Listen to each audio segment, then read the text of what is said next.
ইমামে বুখারী আলাইহির রাহমা বলেন, হব্বুল ওয়াতানি মিনাল ঈমান, দেশকে ভালোবাসা এটা ঈমানের অংশ। দেশকে ভালোবাসা। আজকে আমরা যেই দেশে বসবাস করছি, তখন আমার জন্ম হয় নাই।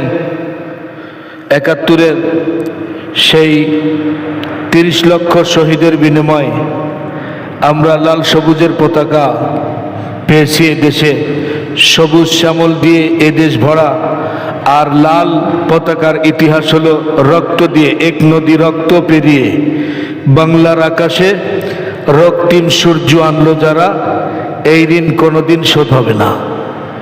শহীদদের জন্য দোয়া করা। বিভিন্ন জায়গা থেকে ইসলামিক ফাউন্ডেশন কর্তৃক চিঠি আসে, এই যে এগুলোর মধ্যে আসছে শহীদদের জন্য দোয়া করা। আল্লাহর শুকর, আমাদের এই মাদ্রাসাগুলা প্রতিনিয়তই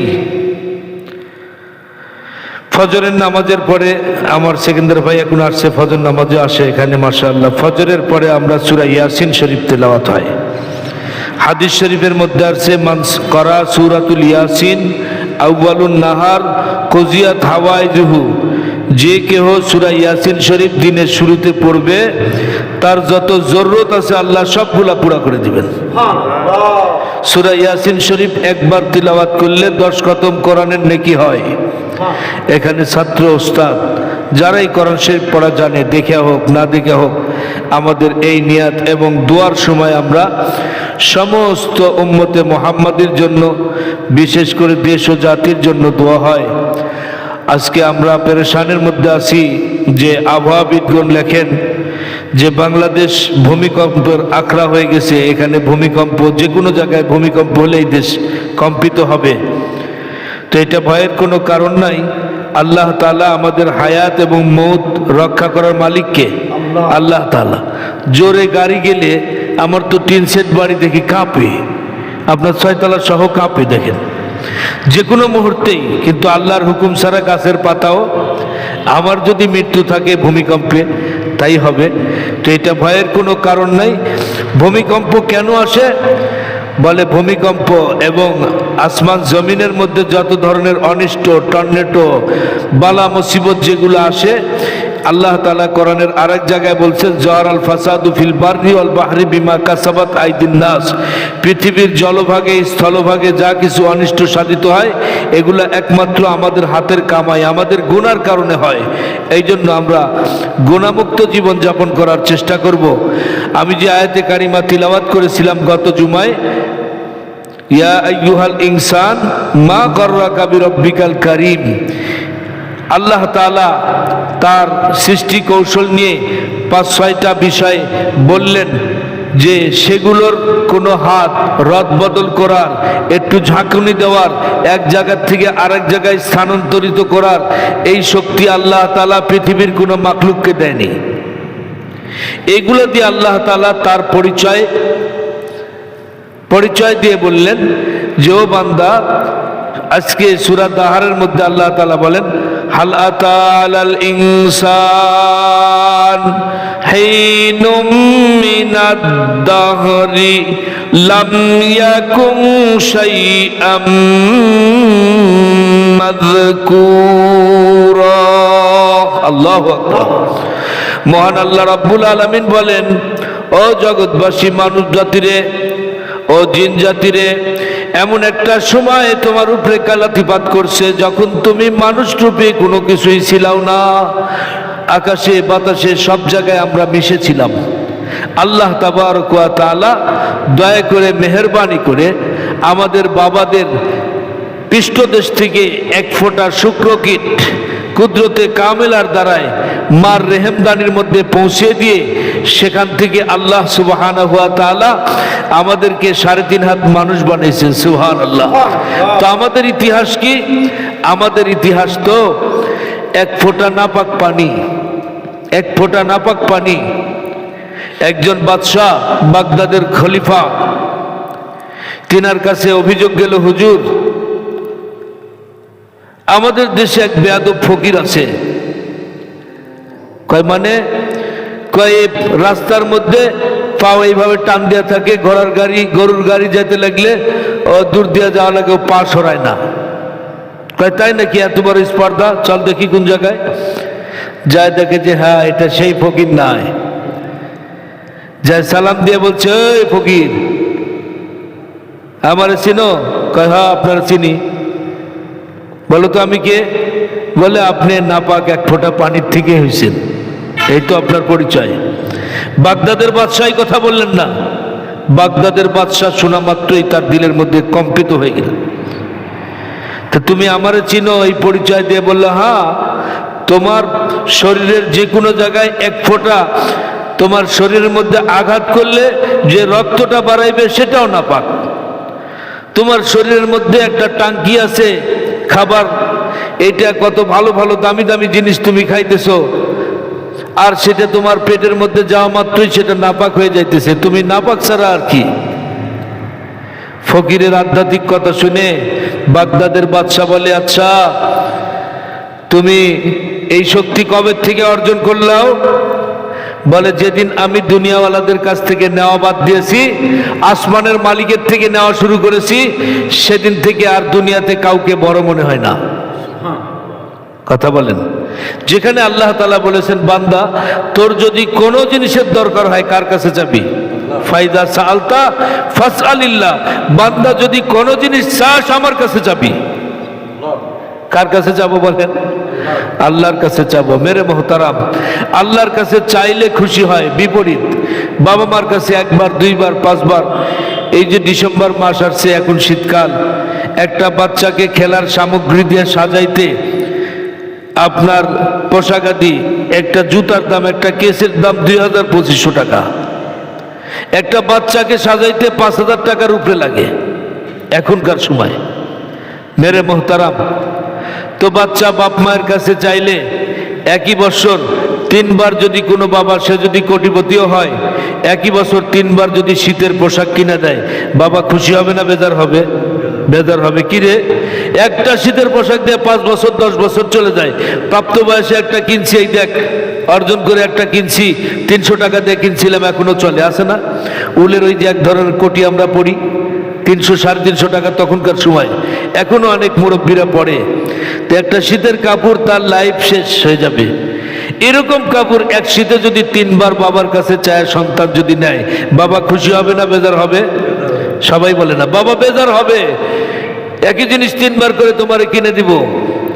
কিন্তু না, আমার আল্লাহ তাবারক ওয়া তাআলা বলেন ইযাস সামাউ ফাতারাত ওয়া ইযাল কাওয়াকিবু তাসারাত ওয়া ইযাল বিহারু ফুজ্জিরাত ওয়া ইযাল কুবুরু বু'থিরাত আলিমাত নাফসুম মা কদ্দামাত ওয়া আখারাত ইয়া আইয়ুহাল ইনসান।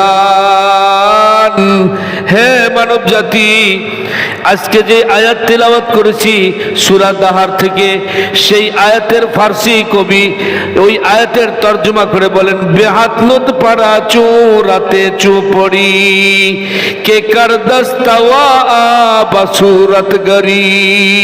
ও জগৎবাসী, আর্টিফিশিয়াল রে, আর্কিটেক্ট ডিজাইনাররা রে, তোরা শুনে রাখ, পৃথিবীর মানচিত্রে কোনো কিছু আর্ট করতে হলে আলোর মধ্যে কলম দ্বারায় বিভিন্ন কিছু তোমার নখদর্পণে নিয়ে তুমি আর্ট করো।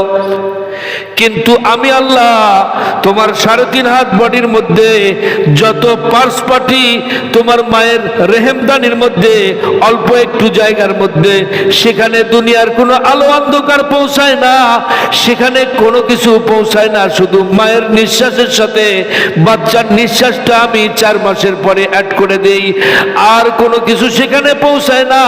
কুদরতে কামিলার দ্বারাই আমার ফেরেশতা সেখানে তোমাকে বানায়, বলেন সুবহানাল্লাহ। আর আমি তোমার সুন্দরতর আবওয়াবকে নিজেই বানিয়েছি। এই আলো অন্ধকারের মাঝখান দিয়ে আমি এত কিছু করতে পারি। কিন্তু বান্দা, আমার নাম তো ফাতাবারাকাল্লাহু আহসানুল খালিকিন, সব থেকে সুন্দরভাবে বানায় সৃষ্টি করেন কে? আল্লাহ। সেই আল্লাহ রাব্বুল আলামিন বলেন ইযাস সামাউ ফাতারাত। এই যে তোমার মাথার উপরে আসমান দেখছো, এত বড় ওয়েটফুল আসমান যখন টুকরা টুকরা হয়ে ভেঙে পড়বে, ওয়াইদাল কাওয়াকিবু ইনতাসারাত, বলে আসমানের থেকে জমিনের থেকে আরো 13 লক্ষ বর্গগুণ বড় হলো এক একটা তারকা। সেই তারকাও যখন ফেটে ফেটে পড়বে, ওয়াইদাল বিহারু ফুজ্জিরাত, পৃথিবীর মানচিত্রে 3 ভাগ পানি আর 1 ভাগ স্থল, সেই পানি সাগর মহাসাগরের পানি যখন উতলে উঠবে, ওয়াইদাল বিহারু ফুজ্জিরাত ওয়াইদাল কুবুর বুসিরাত, আদম আলাইহিস সালাতু ওয়াস সালাম থেকে নিয়ে শেষ মানুষ পর্যন্ত মাটির নিচে দাফন হয়েছে, মাটি সবগুলাকে আমানতদারির সাথে আবার ফিরে দিবে। আলিমাত নাফসুম মা কদ্দামাত ওয়া আখারাত, ও বিশ্ববাসী মানব জাতির শুনে রাখ, ওই সময় তোর মনে পড়বে আমি এখন যে আখিরাত তৈয়ার হয়ে যাইতেছে, এই আখিরাতের জন্য আমি কি পাঠাইছিলাম।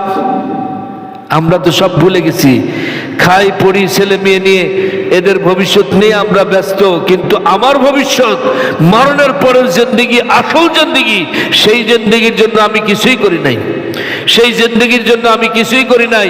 ওই আল্লাহ মনে করে দিবেন। প্রত্যেক ব্যক্তি, পুরুষ হোক আর নারী হোক, জিন হোক আর ইনসান হোক, আশরাফুল মাখলুকাত, তারা তখন পেরেশানে পড়ে যাবে, হায় হায় আমি কি পাঠাইছিলাম এই জগতের জন্য। আল্লাহ রাব্বুল আলামিন তখন বলবেন, ইয়া আইয়ুহাল ইনসান, হে মানব জাতি, মা গররাকা বিরব্বিকাল কারীম, কোন জিনিস দুনিয়ার জগতে আমি রব্বে কারীম থেকে তোকে বেখবর রাখছিলেন। আল্লাযী খলাকাকা ফাসাওয়াকা ফাআদালাক, আমি তোর বাবার সাথে মার সাথে পরামর্শ করে তোকে বানাই নাই, আমি কুল কায়নাতের কোনো কিছুর সাথে পরামর্শ করে বানাই নাই। ও মানব জাতি, সব থেকে দামি আমার সৃষ্টির মধ্যে তোকে বানাইছি, তোর জন্য সূর্য বানাইছি, চন্দ্র বানাইছি, তোর জন্য আসমান বানাইছি, জমিন বানাইছি, তোকে পৃথিবীর মধ্যে ওয়ান পিস করে মডেল করে আমি বানাইছি। বলেন সুবহানাল্লাহ। প্রত্যেকের হাতের ফিঙ্গারের সাথে কোনো মিল নাই, আওয়াজের সাথে কোনো মিল নাই, চেহারার সাথে কোনো মিল নাই। পৃথিবীর যত মানুষ আছে, প্রত্যেকটা মানুষের সাথে আর একটা মানুষের সাথে কোনো মিল নাই। মিল নাই রে চেহারায়, মিল নাই রে গলার স্বরে, এই সমস্ত কারিগরি দেখলাম জনম ভরে। সন্তান একটা না বিদেশের জমিনে, এখন তো টেলিফোন মোবাইল হয়েছে, আগে তো টেলিফোন মোবাইল ছিল না। বিদেশে ছেলে 5 বছর পরে তার মতো করে আবার ফিরে আসে, রাত্রি 3:30টায় শীতের রাত্রে দরজার সামনে এসে মা বলে ডাক দেওয়ার সাথে সাথে প্রথম ডাকেই মা জব নিয়ে নেয়। কথা বলেন, কথা বলেন, কথা বলেন। কণ্ঠটা কার কাছে পরিচিত? মায়ের কাছে সন্তানের কণ্ঠ বেশি পরিচিত, বাবার কাছে সন্তানের কণ্ঠ বেশি পরিচিত। যেদিন আমার চাচা বৃহস্পতিবার দিবাগত রাত্রি, জুমার রাত্রি ইন্তেকাল করেন, দিনটা আমার বড় স্মরণীয় দিন। সন্ধ্যা রাত্রে আমি এখান থেকে উঠায় দিয়ে গেলাম আগের দিন, আর জুমার রাত্রে 3টার সময় যখন উনি ইন্তেকাল করছেন, ওই সময় মাহফিল শেষ করে আমার চাচির বাবার গ্রাম, নানার গ্রাম আমাদের, সেখানে মাহফিল শেষ করে খানা পিনা শেষ করছি। এর মধ্যে আবুল ভাই ফোন দিয়ে করছে, ভাই আব্বা নাই। মেরে মোহতারাম, বাড়িতে আব্বা বেভোর ঘুমের মধ্যে, মনে করছে আব্বা জায়গা পাবে কি না পাবে, প্রাইভেট কার নিচে আমি টাইনে চলে যাই, না আব্বাকে নিয়েই যাব। বাসায় যে খালি আব্বা বলে ডাক দিছি, কয় কেবল বিছনায় শুইছি, আমি এতক্ষণ বসা ছিলাম। এত রাত্রে বাইরে থাকিস? কাঁচা ঘুমের মধ্যে, রাত্রি 3:30টার কাঁচা ঘুমের মধ্যে বাবায় জায়গা পেয়ে যায়। কথা বলেন, মায়ে জায়গা পেয়ে যায়। কারো কণ্ঠর সাথে কারো কণ্ঠর মিল আছে? মিল নাই। এত কিছু আল্লাহ তাআলা যিনি দিলেন, তার পাওনা আছে না নাই? কথা বলেন মুসলমান, তার পাওনা আছে না নাই? আপনারা আস্তে আস্তে দেখেন, এই ঘড়িতে 30 যদিও, কিন্তু বাজে 25, 10:30 টাইম হয়ে গেছে। আসল কথাটাই এখন বলবো, খেয়াল করেন, আল্লাহর পাওনা আছে না নাই? যেই আল্লাহ আমাকে এত সেন্সিটিভ জায়গা, যেখানে পৃথিবীর কোনো ডাক্তার, ইঞ্জিনিয়ার, কোনো আলো আধারের কোনো প্রবেশ নাই, কোনো কিছু নাই, সেইখানে যে আল্লাহ তাআলা পালছেন, ওই আল্লাহ দুনিয়ার জগতে পালছেন কি পালছেন না? এখানে কিন্তু কেন তাকে ভুলে গেলাম? এই জন্য কবি বলেন, এই মিশে দুনিয়ার মায়ে জালে পড়িয়া মরণেরই কথা গেছো ভুলিয়া, যেদিন আজরাইলে সে মারবে থাবা, রক্ষা পাবে না জান নিবে কারিয়া। কথা বলেন ঠিক কিনা? এই জন্য মেরে মোহতারাম, হজরতে নূহ আলাইহিস সালাতু ওয়াস সালাম পৃথিবীর মানচিত্রে 950 বছর দুনিয়াওয়ালা আখিরাত ভুলা মানুষকে আল্লাহর পরিচয় দিয়েছেন। কত বছর? কথা বলে না মুসলমান, কত বছর?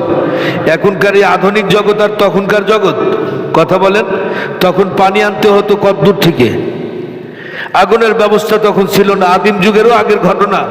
তখন মানুষ রান্না বাড়ি করে এরকম খাবারের ব্যবস্থা তখন ছিল না, প্রিজার্ভ ব্যবস্থা ছিল না, শীত গরম লেগেই থাকতো। তার মধ্যে 950 বছর যেই পয়গম্বর দাওয়াত দিয়েছে, কাকে? মানুষকে, উম্মতকে, তার উম্মতকে দাওয়াত দিয়েছেন। 950 বছর দাওয়াত দেওয়ার পরে কোন রেওয়ায়তে আছে 40-42, কোন রেওয়ায়তে আছে 80-82 জন মুসলমান হয়েছে। কতজন? 950 বছর হাতে পায়ে ধরে বুঝানোর পরে আল্লাহর নবী পয়গম্বর নূহ আলাইহিস সালাতু ওয়াস সালাম আল্লাহর কাছে উম্মতের জন্য বদদোয়া করতেছেন। কি দোয়া করতেছেন সেটা কোরআনের মধ্যে আল্লাহ তাআলা নাযিল করেছেন। ওয়াকালা নূহুর রাব্বিলা তাযার আলাল আরদি মিনাল কাফিরিনা দাইয়ারা ইন্নাকা ইন তাযারহুম ইউদিল্লু ইবাদাকা ওয়া লা ইয়ালিদু ইল্লা ফাজিরান কাফফারা। আল্লাহু আকবার। লা তাযার আলাল আরদি মিনাল কাফিরিনা দাইয়ারা। ওগো পৃথিবীর ভূখণ্ডে একজন অমান্যকারীকেও আপনাকে যে মানে না, তাকে পৃথিবীর মানচিত্রে বসবাস করার সুযোগ দেন না, তাদেরকে সবকে ধ্বংস করে দেন। কম দুঃখে কত বছর? 950 বছর উম্মতের পাও ধরে বুঝাইছে, বাবারে এই পথে আসো, আল্লাহর পরিচয় পাওয়া যাবে। ওলামায়ে কিরাম কিন্তু আপনাদের শত্রু না। ওলামায়ে কিরাম কারো বয়সে ভাই, কারো বয়সে একটু সিনিয়র জুনিয়র, এই কিন্তু ওলামায়ে কিরাম পিতার ভূমিকা পালন করে। আপনাদের কাছে পৌঁছানো ওই রকম নবীদের মতো মেহনত করে করে পৌঁছানোর দায়িত্ব আমাদের। যখন পয়গম্বর এই দোয়া করলেন, তখন আল্লাহ তাআলা তাফসিরে মারিফুল কোরআন, এটা লেখা হলো ইদ্রিস কান্দলবী রহমাতুল্লাহ আলাইহি। ওই তাফসিরের মারিফুল কোরআনের মধ্যে এই আয়াতের ব্যাখ্যা নিয়েছে। আল্লাহ তাআলা নূহ আলাইহিস সালাতু ওয়াস সালামকে বললেন, পয়গম্বর তোমার আর নবুয়তি দায়িত্ব পালন করা লাগবে না, উম্মতের দাঁড়ে দাঁড়ে বারে বারে আর যাওয়া লাগবে না। তুমি যে কোনো একটা জায়গাকে সিলেক্টেড করে নাও, আর সেখানে যা দেখো ফল ফ্রুট এগুলো সব বানাও। কামরাঙ্গা দেখে কামরাঙ্গা বানায়, বানাইতে বানাইতে যত ফল দেখছে সবগুলা বানাইছেন। বানানোর পরে আল্লাহ বানান শেষ, কয়েকবার রং দাও, রং ব্যবস্থা করে দিয়েছেন, এগুলা রং চড়াইছে, যেটার যেরকম রং। বলে আল্লাহ রঙও দেওয়া শেষ। বলে তোমার যে নবুয়তের লাঠিটা আছে, লাঠি দিয়ে এগুলা ভাঙ্গিয়া মাটির সাথে সমান করে দাও। এখন কি বলে পয়গম্বর? কয় আল্লাহ এত কষ্ট করে 100 বছর ব্যাপী আমি এতগুলা বানাইলাম, এটাকে ভাঙতে যে মায়া লাগে। কথা বলেন, কথা বলেন। আল্লাহ বলে অনু, এই মানুষকে আমি নিজ হাত দিয়ে বানাইছি পয়গম্বর নূহ, এইটার জন্য তুই জাহান্নামের বদদোয়া করে দিয়েছিস। আল্লাহ তোমার শত্রু দুশমন যারা আছে পৃথিবীর মানচিত্রে থেকে সবকিছুকে মুছে দাও। পয়গম্বর নূহ, আমি আসমান বানাইছি কোন বলে, জমিন বানাইছি কোন বলে, খানা পিনার লাইনে সব কিছু আমি কোন বলেছি সঙ্গে সঙ্গে সামনে উপস্থিত হয়েছে। পয়গম্বর নূহ, আমার মাল মিটিস দিয়ে তুমি ফল বানাইছাও, ফুল বানাইছাও। এইগুলা বানানোর কারণে, এগুলার সাথে সময় লাগানোর কারণে এর সাথে তোমার মহব্বত ঘটে গেছে, এটাকে ভাঙতে অস্বীকার করছো। পয়গম্বর নূহ রে, আমি তো মানুষকে আমি নিজ হাতে বানিয়েছি। আল্লাহ আমাদেরকে বেশি ভালোবাসে না কম? বেশি ভালোবাসে না কম? সবাই বললেন না, বেশি ভালোবাসে না কম? বেশি। সর্বনাশ। 3500 মাইল ব্যাপী এই যে চোখের সাথে যে মাথার যে আপনার একটা সম্পর্ক, 3500 মাইল ব্যাপী তার দিয়ে এই চোখের সাথে ব্রেনের কানেকশন দেওয়া আছে। কত আছে এর মধ্যে? এখন বিজ্ঞান সায়েন্সে বলতেছে এর মধ্যে এই 3500 কিলোমিটার বা মাইল ব্যাপী যে তারটা পেঁচাইছে, কোনো এক জায়গায় একটু সমস্যা হয়েছে। কথা বলেন, চোখ দিয়ে আপনি দেখতে পাচ্ছেন না, চোখ অচল হয়ে গেছে, হয় কি হয় না? তাহলে যেই আল্লাহ একটা চোখকে রক্ষা এত 1000 মাইল ব্যাপী তার দিয়ে সংযোগ দিয়েছেন, একটা দাঁতের সাথেও তাই। আমরা কেউ এই জিনিস বানাইতে পারছি? আজ পর্যন্ত পৃথিবী বহু কিছু আবিষ্কার করছে। আল্লাহ চ্যালেঞ্জ করে বলছে, বান্দা তোর 3.5 হাত বডির মধ্যে আমি তাই একটা আবিষ্কার করে দেখাতো। একটা মাথার চুল বা দাড়ি একটা টান দিয়ে উঠান, এটা কোনো মার্কেট থেকে বানায় নিতে পারবেন? পারা যাবে ভাই? পারা যাবে? তাহলে এত কিছু দেওয়া নাজ নিয়ামত দিয়ে যেই আল্লাহ তাআলা আমাকে আপনাকে সুন্দর সুস্থতার জিন্দেগি দিয়ে লালন করছে, সেই আল্লাহর পাওনা আছে না নাই? সে আল্লাহর পাওনা আছে না নাই? তুমি অর্জন করে শীতের একটা শাল কিনলাও 3000 টাকা দিয়ে, আর বাবার টাকা দিয়ে জুতা কিনছিলাও, নিজের টাকা দিয়ে 300 টাকা দিয়ে জুতা কিনছো, আর 3000 টাকার শাল দিয়ে তোমার বাবা দিয়েছিল 3000 টাকার শাল, ওই শাল দিয়ে 300 টাকার জুতা বুঝতেছো। কারণ কি? ওটা তোমার অর্জন করা 300 টাকা, আর বাবা দিয়েছে, শ্বশুর বাচ্চা দিয়েছে, সাফারি ড্রেস বানায় দিয়েছে, ওটা পুরাতন হয়ে গেছে, ওটা দিয়ে তোমার অর্জন করা জুতা মুছতেছো। তার মানে তুমি যেটার সাথে সময় লাগাইছো, যেটা তোমার অর্জিত ইনকামের দ্বারাই করেছো, তাহলে বান্দা তোমার যদি এরকম লাগে, তাহলে তোমার 3.5 হাত বডির মধ্যে আমার কত মেহনত, আমার কত দয়া, আমার কত দক্ষিণা, সেদিক তুই একবারও খেয়াল করলি না? আল্লাহ তো হায়াতের মালিক, তিনি মৌতের মালিক, তিনি রক্ষাকর্তা, তিনি সৃষ্টিকর্তা, তিনি তারপরে সব কিছুর মালিক তিনি। সেই মালিকের পাওনা আছে না নাই? বলে আছে। আল্লাহ রাব্বুল আলামিন বলেন, আমি এই উম্মতকে বেশি ভালোবাসি জন্য 50 ওয়াক্ত নামাজ দিয়েছি। কয় ওয়াক্ত? কিন্তু আমরা পড়ি কয় ওয়াক্ত? 5 ওয়াক্ত পড়ি, কিন্তু 50 ওয়াক্তর সওয়াব আল্লাহ তাআলা দিয়ে রাখছেন। সুবহানাল্লাহ কালে এসে বলে দেন। তাহলে আমাদেরকে সব দিক দিয়া আমাদের প্রতি দয়া করছেন কি করেন নাই? বলে 5 ওয়াক্ত নামাজের মধ্যে 17 রাকাত ফরজ। কয় রাকাত? আর বেতের 3 দিয়ে 20 রাকাত। কয় রাকাত? 20 রাকাত মানুষ, 20 রাকাত নামাজ আল্লাহর বান্দা, আল্লাহর বান্দি পড়ছে, টাইম মতো পড়ছে, ও যত গুনাহ করছে গ্যাপে গ্যাপে নামাজের উসিলায় মাফ করে দেন। সুবহানাল্লাহ। শেষ কথা বলে দেই, নবীজি সাল্লাল্লাহু আলাইহি সাল্লাম বলছে, ও মুসলমান, তোমাদের পায়ের নিচে খনিজ আছে, সবকিছু থাকবে, আমার সাথে আমার আল্লাহ ওয়াদা করেছেন। নবী আপনি কি চান? আমি তো আল্লাহর কাছে সম্পদ নিতে আসি নাই, আমি আল্লাহর কাছে চাইছি আইনি মিসকিনা ওয়া আমিতনি মিসকিনা ওয়া আহশুরনি জামারাতিল মাসাকিন। আল্লাহ একদিন খাওয়া, একদিন না খাওয়া রাখবা, হাসরের ময়দানে মিসকিনের সাথে আমাকে হাসর করাইবা। সুবহানাল্লাহ। আজকে আমরা মিসকিন দেখলে ইনসাল্ট করি। শুক্রবার দিন কোনো কোনো জায়গায় ফকিররা সমিতি করা আছে, শুক্রবারই শুধু চাইতে পারে, কোনো বাজার আছে গেলে পারে কত রকম কথা। সুস্থ মানুষ আপনি আসছেন ভিক্ষা করতে, কত কথা। কথা বলেন, আরে ভিক্ষা করা কি কম কাজ?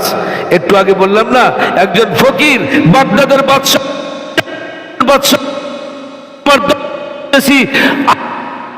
শিখছি, সেদিন থেকে জমিনওয়ালাকে পা দেখাইছি। কথা বলেন, আমরা কার কাছে নিব? কার কাছে নিব? আল্লাহর কাছে নিব। কখন নিব? নেওয়ারও টাইম আল্লাহ তাআলা দিয়েছেন, যে বান্দা তোর আরামের টাইম আমি সেটা করে রাখছি। ওয়াজআলনাল লাইলা লিবাসা, রাতকে বানাইছি তোর আরামের জন্য। ওই রাত্রিতে তুই ঘুম একটু বিসর্জন দিয়ে আমি আল্লাহকে একটু ডাকবি। 2 কত্রে 2 বাজে 2 আঁখে, রাত্রি 2 বাজে 2টার সময় 2 ফোঁটা চোখের পানি 2 রাকাত নামাজ পড়ার পরে আল্লাহর জমিনে পড়ার আল্লাহ তাআলা আপনার দোয়া মঞ্জুর করে নেবেন। আল্লাহ পারে না কোনটা ভাই? কিন্তু আল্লাহর কাছে আমরা চাই না, তো চাওয়ার অভাব। চাইলে আল্লাহ দিয়ে দিবে, বলে দিতেছে না তো হুজুর, আপনি তো বহুত কাঁদেন, পান না কেন? এগুলো সব জমা আছে, হাদিসের কথা। বান্দা যতগুলাই চাইছে সবগুলো দোয়াই আল্লাহ তাআলা উম্মতে মুহাম্মাদের মঞ্জুর করছেন। কবরের থেকে শুরু হবে, তখন কইব আল্লাহ, একটা দোয়া যদি দুনিয়াত কবুল না হতো, আজ যদি সবগুলা বাজেট থাকতো, তাহলে কিরকম খুশি লাগবে বলেন? এই জন্য মেরে মোহতারাম, আমাদের দেশের বর্তমান যিনি ধর্মীয় উপদেষ্টা আফামা খালেদ হোসেন সাহেব, তিনি একদিন আমাদের কয়েকজনকে নিয়ে বলতেছেন যে মানুষ এমপি মন্ত্রী হওয়ার জন্য কেন এত মাথার ঘাম পায়ে ফেলছে, আমি বুঝে আসলো। বলে যদি আমি একদিন আমার জানলা খুলে রাখি, জানলা, আর যদি লোকজন সংবাদ পায় যে হুজুর আজকে জানলা খুলে রাখছে, ধর্মীয় উপদেষ্টা, তাহলে বাংলাদেশে তো সর্বোচ্চ নোট 1000 টাকার নোট, 1000 টাকার নোট দিয়ে আমার ঘর ভরে দিবে। কেন? তার একটা সাইনের দাম কত? এই জন্যই তো, এর নামই তো ঘুষ। মেরে মোহতারাম, 1 টাকা ঘুষ, 1 টাকা সুদ যার আমল নামায় থাকবে, হাসরের ময়দানে উঠার সাথে সাথে সুলকান সুলকান বলে ফেরেশতা দিয়ে আল্লাহ তাআলা তাড়ায় দিবে, বিনা হিসাবে জাহান্নামে নিয়ে নিবে। আজকে এটা আমাদের সমাজে ব্যবসা হয়ে গেছে। সুদ আর ঘুষের কি হয়ে গেছে? ব্যবসা যেরকম হালাল, এরকম হালাল হয়ে গেছে। এই জন্য মেরে মোহতারাম, কবি বলছেন কুয়াতে নে কেনাদারি বদমকুন বরওজুদে খুদ সে তুম বে হাতমকুন। খেয়ে থাকো, নেকি করতে পারলাও না, কিন্তু গুনাহ করো না, গুনাহ করো না। একটা কবিরা গুনাহ যদি আমল নামায় থাকে ৭,৫০০ বছর জাহান্নামে থাকতে হবে। ছোট্ট একটা কবিরা গুনার কথা বলে শেষ করে দিই। হ্যালো, কোথায় রে? এই আসতেছি, অথচ মসজিদে বসে আছে। ও কি আসতেছে? এরকম কথা কোথায়? বানেশ্বর, অথচ রাজশাহী থেকে রওনাই দেয়নি। কথা বলেন। এটা তাকে ভুলানোর জন্য মহাজনকে বা তার বড় ভাইকে বা বড়জনকে, মানে আসতেছি, আসার কথা তাই আসতেছি, কিন্তু রওনাই দেয়নি। এরকম মিথ্যা কতগুলা বলি বলেন। আল্লাহ তাআলা বলেন লানাতুল্লাহি আলাল কাযিবিন, আল্লাহর অভিশাপ মিথ্যাবাদীর উপরে। এই জন্য মিথ্যা পরিহার করি। আজকে বাঙালি জাতি এবং মুসলিম জাতির একটাই কারণ, সেটা মিথ্যা কথা। আমাদের এটা সচরাচর হয়ে গেছে, মিথ্যাচারী। আল্লাহ তাআলা আমাদের সকলকে বলা এবং শোনার চেয়ে বেশি আমল করার তৌফিক দান করেন।